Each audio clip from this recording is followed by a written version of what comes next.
Hello friends, स्वागत है आपका आपके अपने लीगल चैनल सोच पर प्रहार में। दोस्तों, आज के इस वीडियो में एक लेटेस्ट जजमेंट के माध्यम से आपको कुछ समझाने की कोशिश करूंगा मेंटेनेंस केस में। और ये ऐसा मामला है जहां पर पत्नी का मेंटेनेंस पूरे तरीके से खारिज कर दिया गया, वो भी एक ऐसी वजह से जिस वजह को अधिकतर कंसिडर नहीं किया जाता है। तो दोस्तों, ये वीडियो आप सभी के लिए बहुत ही इंपॉर्टेंट रहेगा अगर आपके मेंटेनेंस के केस चल रहे हैं। वैसे तो ये बोलना ही बेमाना होगा क्योंकि हर किसी के मेंटेनेंस के केस चल रहे हैं। वैवाहिक विवादों में सबसे ज़्यादा पति जो दबाव फील करता है वो मेंटेनेंस केस से ही करता है। तो अगर आपका मेंटेनेंस केस चल रहा है तो आपको ये वीडियो पूरा देखना चाहिए और समझना चाहिए कि इस मामले में क्या हुआ और कैसे हुआ। दोस्तों, आखिरी तक वीडियो में बने रहना। अभी तक भी चैनल को सब्सक्राइब नहीं किया है तो फटाफट चैनल को सब्सक्राइब करके नोटिफिकेशन बेल पर जरूर क्लिक कर लें, क्योंकि इस चैनल पर इस प्रकार के वीडियो मैं आपके लिए लाता रहता हूं और मेरा मोटिवेशन भी बना रहता है आपके सब्सक्रिप्शन को देख के। अगर आप सब्सक्राइब नहीं करते हैं तो मोटिवेशन हमारा भी गिरता है। तो दोस्तों, मोटिवेशन बरकरार रखें। तो देखिए, इस मामले में क्या हुआ। पति और पत्नी दोनों की मैरिज हुई। मैरिज के बाद 2021 में जो पत्नी थी वो अपना ससुराल छोड़ करके चली गई। अब चली गई तो कुछ समय के बाद पति ने डिवोर्स का केस फाइल किया। पत्नी ने अपनी तरफ से एक मेंटेनेंस का केस फाइल किया। मेंटेनेंस के केस में क्या होता है आपको पता है, आज के समय पे मैकेनिकल रूप में कार्यवाही हो रही है, यानी पत्नी है तो मेंटेनेंस देना ही है, चाहे परिस्थितियां कुछ भी हों। यहां पर भी दोस्तों कुछ ऐसा हुआ कि पति को तो डिवोर्स ग्रांट कर दिया गया उसके केस में, लेकिन पत्नी को रिलीफ दे दिया गया, उसको मेंटेनेंस दे दिया गया। दोस्तों, ये जो पूरा मैटर हुआ ये पूरे तरीके से इलॉजिकल है। क्या नीचे वाली कोर्ट की जिम्मेदारी नहीं बनती तथ्यों को देखने की? दोस्तों, यहां पर पति को जो तलाक ग्रांट हुआ वो इस आधार पर हुआ कि पत्नी एडल्ट्री में रह रही थी। पत्नी एडल्ट्री में रह रही थी और उसकी एडल्ट्री की वजह से, उसके एडल्ट्री में रहने की वजह से इसी ग्राउंड पे तलाक की डिक्री पति को पारित हुई।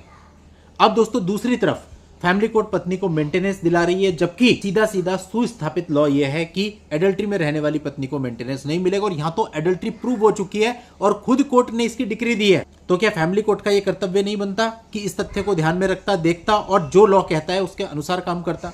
लेकिन दोस्तों, इस मामले के अंदर पत्नी का मेंटेनेंस बांध दिया गया।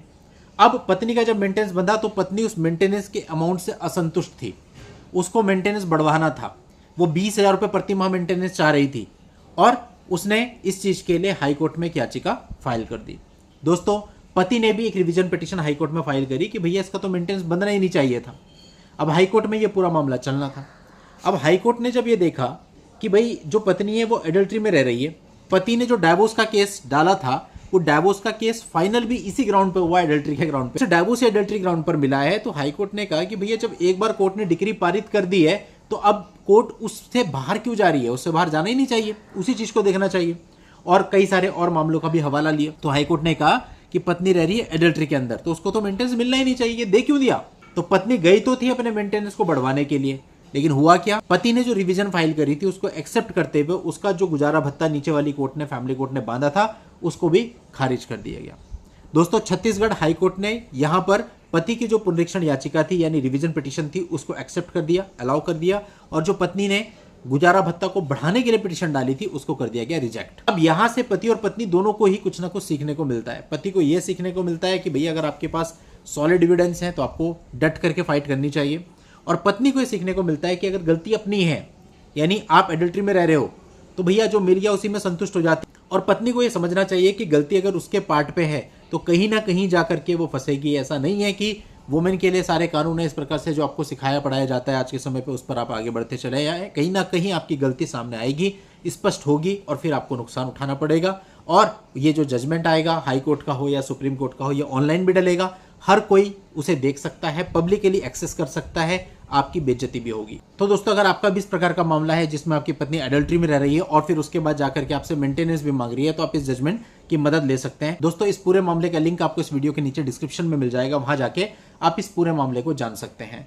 आज की इस वीडियो में इतना ही। नेक्स्ट वीडियो में नई जानकारी के साथ मैं आपसे फिर मिलता हूं, तब तक के लिए goodbye and thank you for watching. Take care.